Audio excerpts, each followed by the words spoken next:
President of the Europe of Freedom and Democracy. When we had a president, we'd see a giant global political figure, the man that would be the political leader for 500 million people, the man that would represent all of us on the world stage, the man whose job was so important that, of course, you're paid more than President Obama. Well, I'm afraid what we got was you. And I'm sorry, but after that performance earlier that you gave, and I don't want to be rude, but you know, really, you have the charisma of a damp rag and the appearance of a low-grade bank clerk. And the question that I want to ask, that we're all going to ask is, who are you? I'd never heard of you. Nobody in Europe had ever heard of you. I would like to ask you, President, who voted for you? And what mechanism? Oh, I know democracy is not popular with you lot. And what mechanism do the peoples of Europe have to remove you? Is this European democracy? Well, I sense, though, that you're competent and capable and dangerous, and I have no doubt that it's your intention to be the quiet assassin of European democracy and of the European nation states. You appear to have a loathing for the very concept of the existence of nation states. Perhaps that's because you come from Belgium, which of course is pretty much a non-country. But since you took over, we've seen Greece reduced to nothing more than a protectorate. Sir, you have no legitimacy in this job at all, and I can say with confidence that I can speak on behalf of the majority of the British people in saying we don't know you, we don't want you, and the sooner you're put out to grass, the better. Well, Commissioner, you picked the right man. Puppet Papademos is in place, and as Athens caught fire on Sunday night, he rather took my breath away. He said, violence and destruction have no place in a democratic country. What democratic country? He's not even a democratically elected Prime Minister. He's been appointed by you guys. And Greece isn't run through democracy now, it's run through a troika. 3 foreign officials that fly into Athens airport and tell the Greeks what they can and can't do. The violence and destruction that you saw on Sunday is being caused directly because people are having their democratic rights taken from them. What else can they do? And I must say, if I was a Greek citizen, I would have been out there joining those protests on Sunday. I'd be out there trying to bring down this monstrosity that has been put upon those people.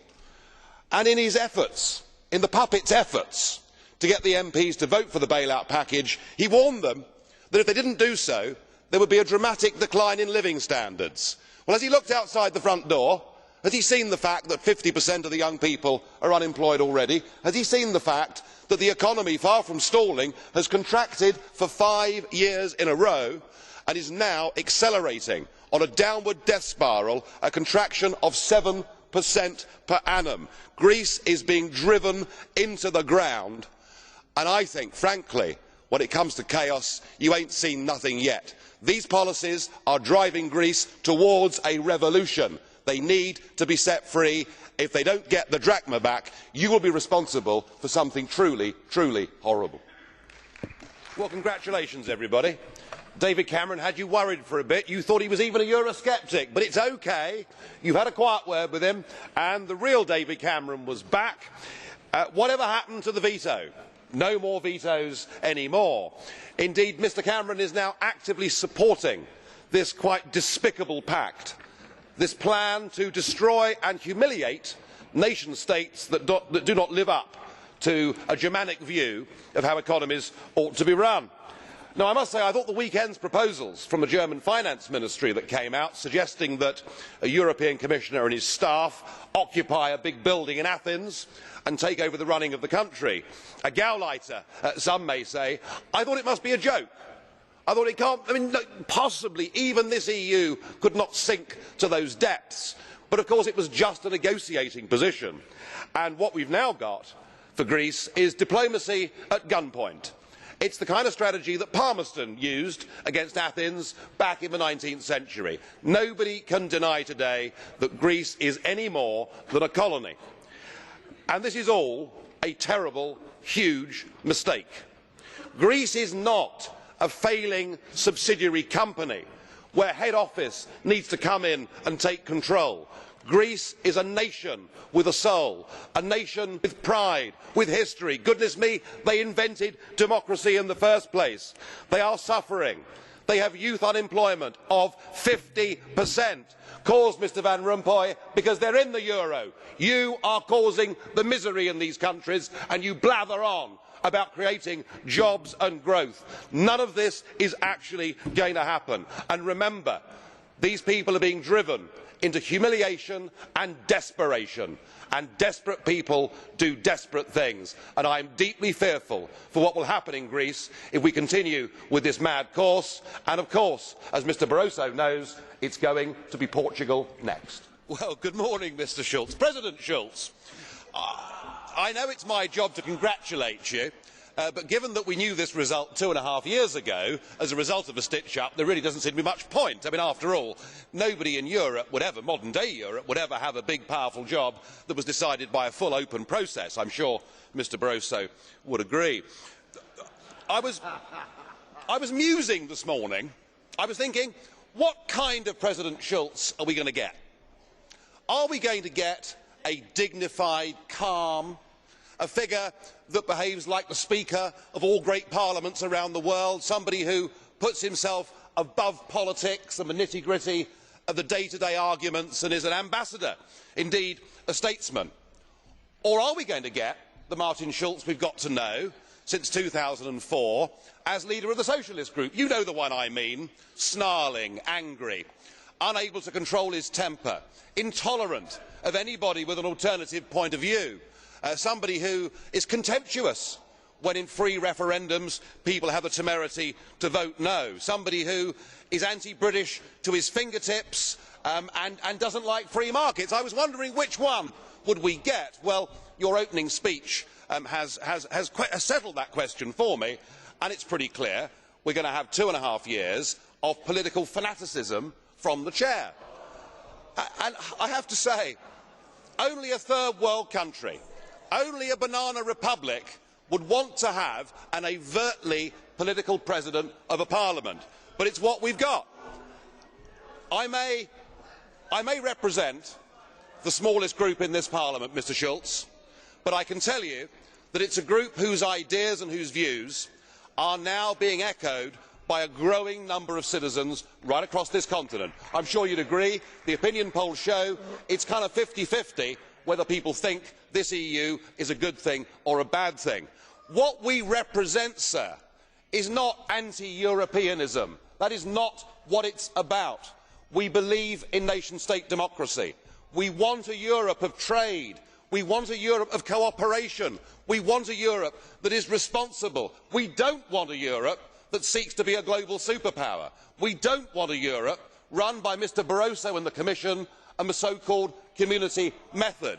And I will do my very best to provide political opposition to your presidency over the course of the next 2.5 years, and I hope you give us a fair hearing. Thank you.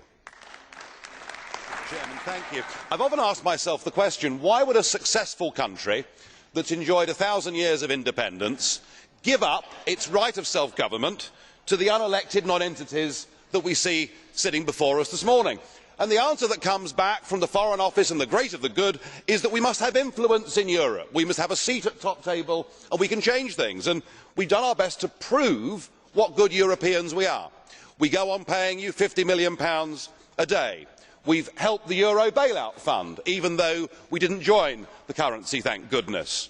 We've given you 80% of the fish stocks that swim in our waters. Your fleets can come and take that from us. And we've applied every directive you've given us absolutely to the letter, all of it to gain influence. In fact, Nick Clegg is so deluded he still thinks we can take the lead in Europe. When a British Prime Minister goes to a summit with a very modest proposal to protect a uniquely important British industry, a snarling President Sarkozy tells him where to go, with German approval of course, and we find ourselves without a friend in the room, some influence.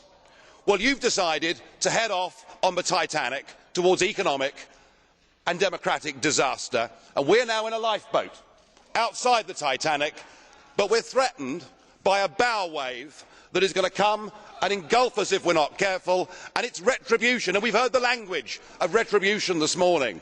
Financial markets legislation is going to be imposed upon Britain, and we will have no influence whatsoever over any of it. Something changed, though, on Friday. Mr Cameron may not know it, but we are now on course. Britain is going to make the great escape. We are going to get out of this union. We will be the first European country to get our freedom back. I suspect many others will follow. And then what we will have is our democracy back, our liberty back, and we will have influence in the world as you lot head for disaster. It is going to happen. Mr Barroso, you told us this morning that the European Union is an inspiration, and whilst you admitted to there being one or two little economic problems, you made it perfectly clear that jobs and growth were to follow, that everything is going well. In fact, you painted a vision that a new period of European renewal is upon us.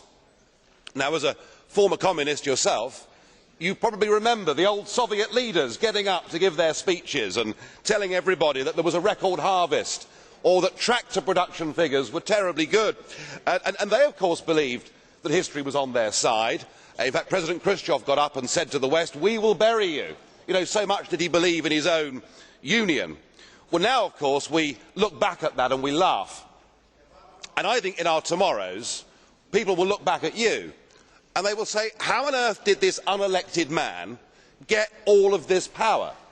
And how did Europe's political class, sitting in this room, decide that the community method should replace national democracy? I think people will look back in astonishment that we have surrendered democracy. But what you want to do is to say, right, we have a European Union, and what we are going to have to do now is have more of it. So as an architect, and you are one of the key architects of the current failure, what we are going to do, even though everything to date has been wrong, we are going to do more of the same. Now, I thought that was a definition of madness. I can't believe that is a rational response to any situation in which you find yourself. And far from it being a state of the Union, I would argue that the Union is in a state. Because just look at the confusion. We have got you as the President of the European Commission, we have got a President of the European Parliament, we have got my old friend Herman Van Rompuy, who is the permanent President of the European Council, we have got the Poles, they are now presidents temporarily of the European Council, we have got presidents all round this room. Goodness me, even I am a president. I mean, I am not sure what the collective noun for presidents is. Perhaps an incompetence, I don't know. But certainly when you take away democratic accountability, it is clear nobody really is in charge. And it is developing as a union of intolerance. Anybody that stands up here and dares to give a political view that is different to the received wisdom is written off as mad, insane, violent, fascist. We have heard it for years from these people. And the intolerance is so deep that when we get referendums in France, the Netherlands and Ireland that reject your view, you see it as a political class as a problem to be overcome. So I am very worried about the whole root of this union. There is a new nationalism that is sweeping Europe. You want to abolish the nation states, in your case, Mr Schulz, perhaps because you are ashamed of your past, and you now want this flag and a new anthem to replace nation states, and you do not care how you get there.